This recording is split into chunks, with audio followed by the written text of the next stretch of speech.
ভাই বোন যখন একসাথে কথা বলে তখন আল্লাহ তাআলা বলেন এই সময়টাকে থামিয়ে দাও।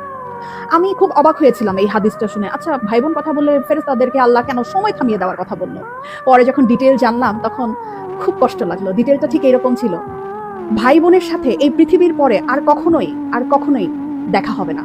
হাসরের ময়দানে না, আখিরাতে না, কিয়ামতের পরে না, জান্নাতে না, জাহান্নামে না, কোথাও না। বাবা মার সাথে দেখা হওয়ার সম্ভাবনা আছে, স্বামী স্ত্রীর সাথেও দেখা হওয়ার সম্ভাবনা আছে, ছেলে মেয়ের সাথেও দেখা হওয়ার সম্ভাবনা আছে, কিন্তু ভাই বোনের সাথে সম্পর্ক শুধুমাত্র এই পৃথিবী পর্যন্তই। তখন এত খারাপ লাগলো ব্যাপারটা জেনে যে আমার যে বোন আছে অথবা আমার যে ভাই আছে তার সাথে আমার আর কখনোই দেখা হবে না এই পৃথিবীর পরে। মানে মরে যাওয়ার পরে তার সাথে আর আমার কখনোই কথা হবে না। এত ক্ষণস্থায়ী একটা সম্পর্ক আমাদের।